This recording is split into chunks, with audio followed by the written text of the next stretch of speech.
Mega Man 8's kind of the black sheep of the classic series, deviating substantially from previous titles, having anime cutscenes, and being the last mainline title for years. Well, unless you count Mega Man and Bass, which I don't, but that's a subject for another day. There are so many oddities in this one, I have to question where they were trying to take Mega Man going forward and what the heck the franchise would have looked like if there wasn't such a big gap between this and 9. So, was this one a bold, new, better direction, a huge mistake, or something maybe in between? I'm Wes, the Explosion, and this is Mega Man 8. Specifically for PS1 because that's all that ever gets ported. The story starts out with two guys beating each other up in space. There's an exchange, both start flying towards Earth, and Purple Guy breaks up in the atmosphere while Blue Dude crashes into land instead. Then we swap to Mega Man, who breaks off an engagement with Bass in order to investigate this new situation. After an intro stage on a skull-shaped island, Wily steals Purple Guy's delicious farts and Mega Man rescues Blue Dude. Kind of similar to how he helps out Bass in the last game. It'll probably be fine this time. Anyway, at this point the game begins in earnest. Once you get about halfway through, you find out the Blue Dude's name is Duo. He fights for space justice, and apparently he's the coolest and strongest character in the franchise. A lot of the story focuses on him and seems written to convince you that he's some kind of untouchable super cop. When he wakes up, his appearance is a lot different than what you see in the opening scene.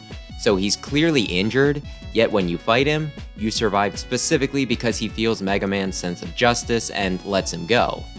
He takes out a huge robot that beats Rock and Rush up, no problem, and the only reason he doesn't just cream the final boss is that he gets winded, blocking an attack for Mega Man and takes out its strongest weapon in the process. So yeah, dude's severely injured and they still have to contrive reasons to make it so that he doesn't just beat the whole game while you're saving your progress or something. Opposite Duo is the Evil Energy, the stuff powering his opponents in the intro scene that Wily takes and uses to upgrade his new set of Robot Masters. Not that it does them much good. This game's plot goes to some pretty far out places, space being a factor only in Mega Man 3 and with the Star Droids before this, and this go-round taking the concept so far that it's actually kinda silly.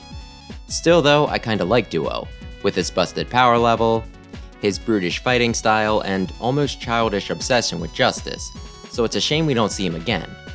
Not counting Power Fighters 2 since he was just thrown in to promote this game. As ridiculous as the plot is, it's even more so when you consider how overblown it is, only for the series to pretend it never happened and expect us to forget about it. But the silliness doesn't end there. Several of the major cutscenes are presented as fully voice acted anime. The animation is typical of the time, so if you have a nostalgia from that era, you'll probably like it. The voice acting, though, they really phoned it in. Mega Man sounds okay, I guess, and a few other characters are passable as well, but several of them talk in such a deadpan, emotionless way that I'm not even sure you could call it acting, just reading aloud. And for some reason, Light talks like a knockoff Elmer Fudd. Not only that, but there are several bits that are just wrong, such as when Mega Man calls Bass Bass, and Dr. Light stumbles through a line where a second take really should have been done. Still though, while I'd say the dub for X4 is slightly better, since that game's supposed to be more serious, it kinda kills the tension, whereas here, the plot is so weird that the incompetent dub actually kind of enhances the story. So give it a watch, meme on it, have a good time. Where did they find these people though? Mega Man has some pretty major changes this time around. Don't worry, you can still jump, slide, and charge, we don't have to cry just yet, but he's got two pretty significant new abilities. For the first, he can now use his buster like normal, even when he has a special weapon up. So if you need something for one specific thing, you can just equip it, fight like normal, and press the special button only when you need it, rather than swapping back and forth. A small thing, but I appreciate it. It is worth noting though that if you're charging your buster, you do have to release it before you can use your special. Found that one out by accident. Mega Man can also swim, which he will never be able to do again unless we count Smash Brothers. This demonstrates his superiority over Sonic the Hedgehog once and for all, who, despite not being made of metal, has not managed this without floaties in over 30 years. That aside, you press the jump button to bob around, getting around obstacles and avoiding stuff like spikes. While I think I prefer the regular, altered jump physics water levels typically offer in the series and wouldn't want to see this replace them, it really changes up how stages like this are structured and are a nice change of pace. Moving on to Rush, this guy has been completely changed. He has 4 functions, which you get from defeating mid-bosses. The Rush cycle lets you go fast and make wider jumps for the limited time you have it. Then there's a bomber mode where Rush flies back and forth across the top of the screen, dropping explosives for a longer length of time than you would expect. And this game has no tanks, E or otherwise, which Rush steps in to cover. One of his other modes has him work essentially like Eddie, popping in to drop you a random power-up. His last ability combines this in the bomber mode, Rush flying back and forth, dropping power-ups as he goes. As long as his drops don't get caught on the ceiling, he should give you enough back to refill all your health and whatever weapon you have up. I really prefer having either the jet and coil or adapters, and I definitely want just a stash of E-tanks to take into battle, though there are some things to consider. Some of your other abilities cover for the lack of Rush's normal functions to a degree, and there's a bit of a trade-off with Rush's delivery service. Having a bunch of E-tanks build up is certainly nice, and you can do a lot to compensate on harder bosses, but Rush's modes refresh each life, so you're in a use it or lose it situation. You never really have to budget whether you'll bust out a tank or not, you can just be a bit more lackadaisical, even if you aren't confident, which relieves a good deal of stress in some situations. Using it does interrupt combat though, so there's that to consider as well. It's another thing I wouldn't want to see changed, but works as a one-off, so it keeps things fresh. Finally, there are bolts you can collect to buy upgrades, but here, they're a limited resource. Each stage has several scattered in specific places, some requiring specific weapons to snag. You can turn them into roll for permanent upgrades, some passive, some needing to be equipped, and they do things like customize your buster shots, help you manage your lives, or how fast you do certain actions. They're all neat, but the only one that feels like a must for me is the one that gets rid of knockback. When I was younger, I think I did do a 100% run, but most of these aren't make or break, so I typically just grab those that are easily accessible and spend them on whatever I'm feeling that run, rather than trying to get my perfect preferred loadout. I still do like optional collectibles though, so the customization is nice, and the whole system blends pretty well with all the other big changes this entry makes, so I approve. You're welcome, Capcom. Does 8 have the best set of weapons? Maybe, and if not, they gotta be at least close to the top. None of them are too simplistic. Tornado Hold fires out a fan that shoots a stream of air upwards. Not only does it do a steady stream of damage to sub-bosses, but Mega Man can jump into it to rise gently upwards for a second or two, great for vertical movement and making up for some of Rush's missing features. Thunderclaw puts out a chain of electricity and can latch onto certain hooks that let Mega Man swing around, which is a lot of fun. Flash bombs are another attack that does a constant barrage of damage, but is fired in a more traditional manner and can also illuminate dark rooms. Ice Wave travels along the ground, hurting and freezing some enemies, and it also goes on for a while. It travels fast, so typically it gets out of sight quick, but if you can somehow manage to keep up, it is impressive just how far it can go. Flame Sword is a melee attack, which I find fun to use. It has a nice vertical hitbox, and can also burn down the bramble barricades in Searchman's stage. Homing Sniper can lock onto multiple targets. Astral Crush is not only an AoE that wipes most screens, but can also break a good number of barriers in stages to open up new paths. And Water Balloon is really spammy, traveling in a long arc.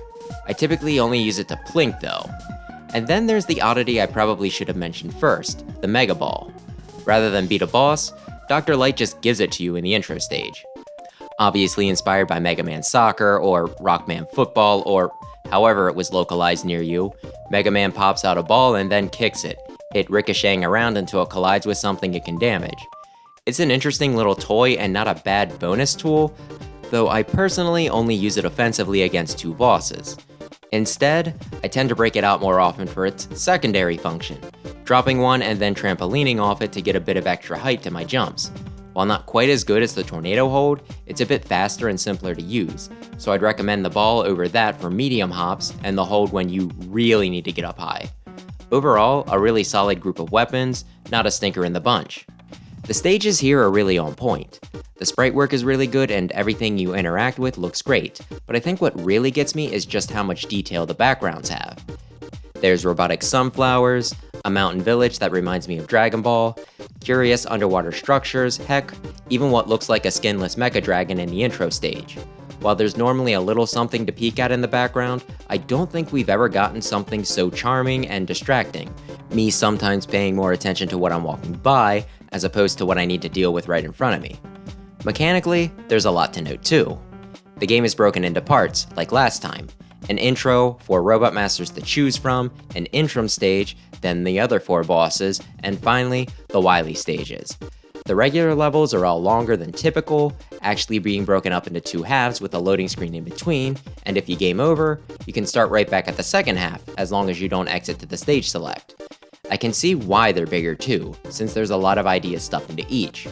Way too many for me to go over, though to mention a few, you have stuff like blocks with fuses that will blow up, one after another, if you or an enemy light them. A maze that loops like in Pac-Man until you open up the right path and find the exit. Boxes that are either safe, will attack you, or warp you depending on what type you're on when an enemy in the background rings a bell. The 2 biggest though aren't just gimmicks but whole different gameplay styles. For part of Tengu Man's stage, you ride on Rush Jet, enemies popping in to attack. Every so often, a party ball will pop in and collecting the power-up it drops will get you an ally to fly alongside you.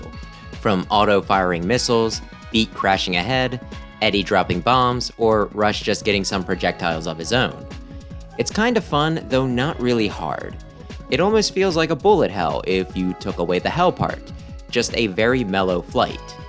The other is the infamous jump jump, slide slide snowboarding sections in Frostman stage. You hop on a board and slide forward until you hit a wall of snow to slow you down enough to get off. While there's a few enemies, the main issues are the wide jumps and narrow slides, each of which you're warned about beforehand with a visual and audio cue, no need to worry about the narrow screen catching you off guard, as well as the scrolling, which controls the pace no matter how much you try to rush forward or pull back. These sections actually offer a good deal of challenge, since most screw-ups are insta-deaths. Plus, since timing's big here, stuff like controller latency, button presses not registering, or you just not being on your A game can lead to a lot of repetition. It's almost better when you're going faster, since that means you'll get back to where you were sooner, even if you're more likely to mess up at that pace. The snowboarding isn't all that different from the ride chaser levels in X4 and X5, which might explain why they all tend to be the sections I die at most. Moving back to the more standard stages though, due to this game being divided in 2, the second set of levels actually makes pretty good use of the special weapons you get in the first, since they were designed with you having them by that point as a given. Searchman's area has a lot of spots where you use the Thunderclaw to swing over obstacles, but the big standout is Swordman's stage, which starts you out needing to clear 4 rooms, each requiring a weapon's secondary function. They're really fun little tests of skill as well as your knowledge of your tools, and it feels like you're raiding an ancient structure for treasure. This does bring up a gripe I have with the game though. Remember those bolts I mentioned earlier that you buy upgrades with? A good chunk of them require your special weapons to get, which, fair enough, but this leads to a lot of backtracking. Some require a weapon that you might already have, some in the first half might require one from the second, heck, some even require the weapon you need to win from the exact level you're in. There is no perfect order, and while you can certainly do what I do and only get what you can, the fact that some are literally impossible the first time you come across them means that you are expected to take multiple trips through an area. I typically like 100%ing things, but with how this game is structured, you needing to take at least 2 trips through most levels, it's kind of a turnoff, though I'm sure there's several people out there who welcome the excuse to continue playing. Overall, the stages are well designed and jam-packed with a lot of creative ideas. I just wish there was a more optimal way to gather up some of the extras. 8 has a pretty decent boss lineup. While it's not one of my favorites, at the same time, I don't hate any of these guys, and Clown and Tengu are 2 that I particularly like. And like I mentioned with stages, they all look really good visually.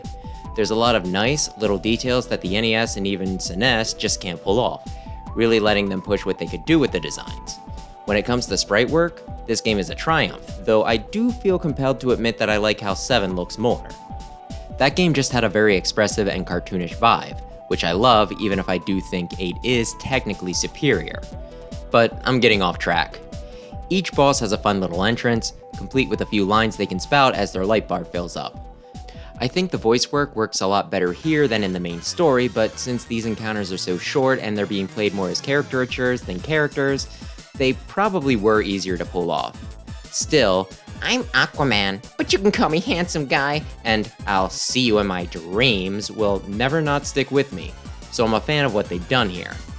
As for the fights themselves, pretty much all of them are complete pushovers with their weaknesses, though that almost seems to be the point.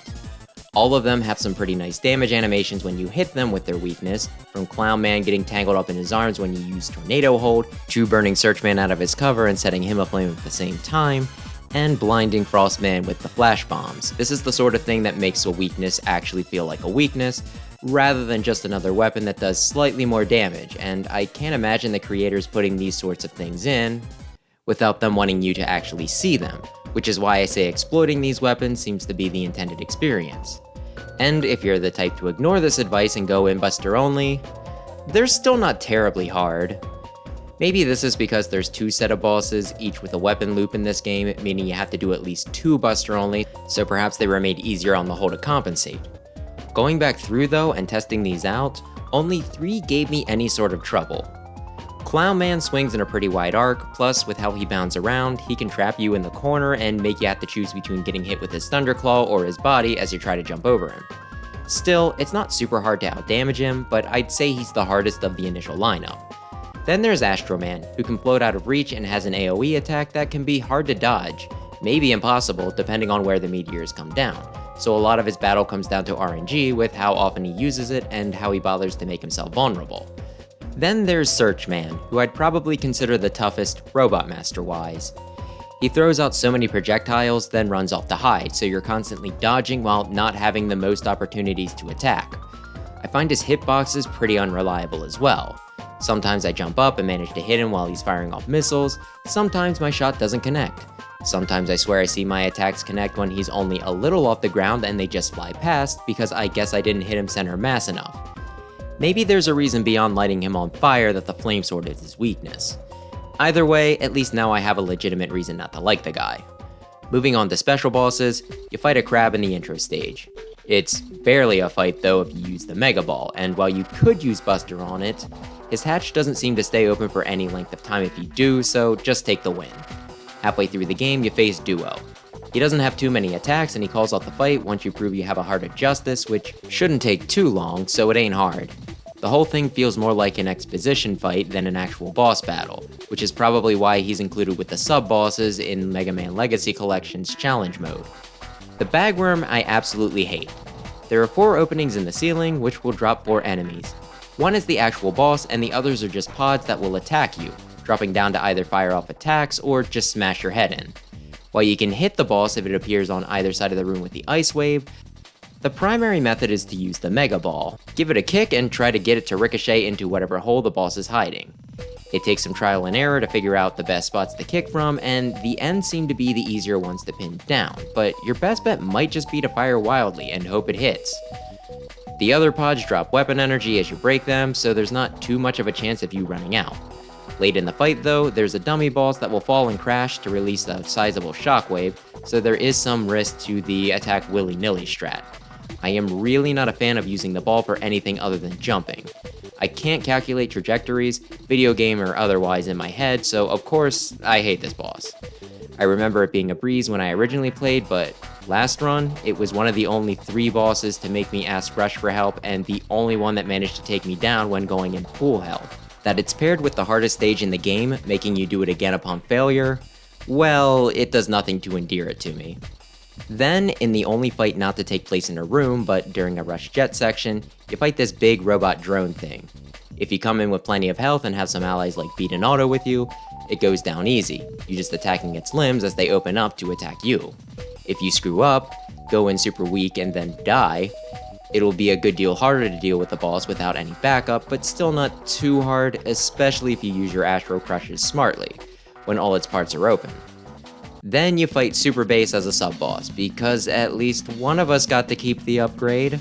Despite his designation though, he is one of the trickier fights in the game since you actually need to learn his pattern a bit, rather than just relying on a specific weapon stun-locking him or just being able to outdamage him. Just remember you have Rush, even if you can't fuse anymore. Then we get a new devil, Green this time. Its goop can slide through the grates in the floor while its eye can fly away or just control it from above. It has a good variety of attacks, from one similar to the original Yellow Devil, to raising individual sections from the floor into spikes, to trying to catch you in a wave, to just trying to pop out from underneath you when you're not ready. A pretty well-designed boss fight. While not the hardest of the devils, it is still a devil, so just be careful. Use Flash Bomb or Thunderclaw to punch through and damage the core when it goes inside the main body, and you'll be fine. Hopefully. And then there's the Wily Machine, a much smaller affair than normal. It'll shoot off its wheel, fire off attacks that drop from above, and try to launch a beam from its mouth that I don't think you can dodge. There's a few things listed as a weakness, but I use Flame Sword since it can close the skull's mouth and cut off the laser, which I can still do while attacking the cockpit. For the capsule, it'll float around, then fire off balls of energy in patterns reminiscent of capsules past. Gonna be honest, for both forms I just try to outdamage it, barely trying to dodge on the first machine since I know I have Rush to fall back on. While not the most graceful strategy, at the same time it typically works and you can't argue with results.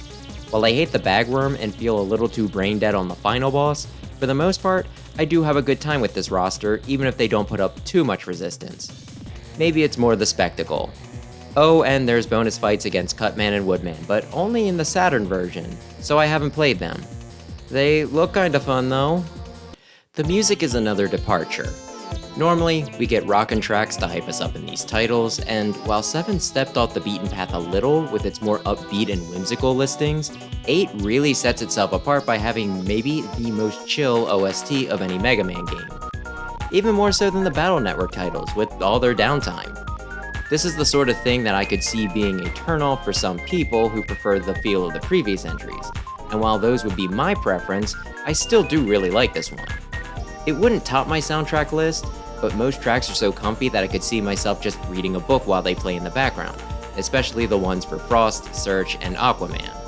I think this pairs nicely with how the game is laid out. With these levels being longer and you being encouraged to explore a bit more for bolts, it makes sense that the music would reflect this, and if the tracks went as hard as they normally do, it might even feel a bit out of place or stressful. There are a few faster tracks, like for boss fights and the first Wily stage, and with them being shorter affairs, they fit pretty well. Going back to the version differences, a lot of the tracks have small, subtle differences that are hard to pick out without either back-to-back listenings or quite a few playthroughs, but if you're really paying attention, it's fun to try and hear what's changed and adds to the game's charm. You know, if you can find both versions. And the Saturn also has some new remixes for the Cutman and Woodman encounters unique to that game, as well as a totally different track for Tengu Man stage, making it go from happy-go-lucky to actually pretty tense. While my preference might be for the Saturn edition, I don't think you can go wrong with either. I'd rank this one as a bit easier than normal for Mega Man. While the stages may be longer, they seem to go lighter on you to compensate. They refresh you on the rush supports to give you a good deal of wiggle room, there's a more permanent checkpoint in the middle of stages, the bosses get demolished by their weaknesses, and most aren't too bad without, and they still have not taken away the Busted Buster, even letting you power it up. So while this game might take a bit longer, by no means is it a reflection of the difficulty. While a few of the Wily stages are kind of tricky, and the final boss can be too, the series has certainly thrown worse our way. About the only part that I'd say feels especially hard is the snowboarding section since, like I said before, they can be a nightmare if you have any sort of controller trouble or just didn't get enough sleep the night before. This is especially true in the first Wily stage, where the first half is a breakneck snowboard section, has a Thunderclaw swinging section after that, which isn't too bad, and then culminates in that soccer ball bagworm fight that I hate. Honestly, if it weren't for this level, I'd call 8 a borderline pushover, concentrating more on being creative than challenging, but this one part can be a rookie killer. A part of me laments this since it prevents me from recommending this title to newbies, but what can you do? While not the most hardcore platformer out there, Mega Man was never meant to be an easy series. Now that we've gone over everything, I do have to ask, am I the only one that thinks this feels more like a spin-off than a mainline title? While each manages to do at least a little something to set itself apart, this one feels like a complete reimagining, from the customization, to Rush's abilities, to the longer stages with gimmicks that are more gameplay changes than gimmicks, to Roll's new outfit, to a plot so wild that really only World 5 on Game Boy comes close. Well, and maybe that business with Quint, but I don't like to think about that. And yet it has a number, right there on the box, and we get it in the Legacy collections along with the rest of the mainline titles, rather than to be left in the dust with those lacking that distinction. With that in mind, I guess we should be thankful, even if it does feel pretty strange. It sounds like there was a bit of a shakeup on the Mega Man team when this one was being made, so that might explain some of the changes, but I couldn't tell you to what extent, and this one's pretty wild even with that in mind. Like I said at the top of the video, I have to wonder if this was the vision for the classic games at the time, before they started concentrating on some of the other series instead. There were so many big, new ideas here that never really got talked about again, even if it would have been really easy to throw in a duo cameo or link the evil energy to Robo-Enza. But given that the next people to get a crack at the original Mega Man was Inti Creates, and they have an almost unhealthy love of Mega Man 2, it was not meant to be. I sometimes miss our justice-loving space officer, and while I prefer the normal formula for the classic games, I do really enjoy being able to switch things up a bit with this title. I wouldn't mind having a very occasional return, truth be told. That's just me though, what do you think? Do you prefer this one, think it's too much of a change, or am I exaggerating how different it is? Is this one kind of easy, and should we transform Jump Jump Slide Slide from just a Mega Man meme into an everyone meme? It has universal appeal, right? As always, thanks for watching, maybe consider subscribing if you enjoy Mega Man content, and perhaps I'll see you in the next one. For everlasting peace.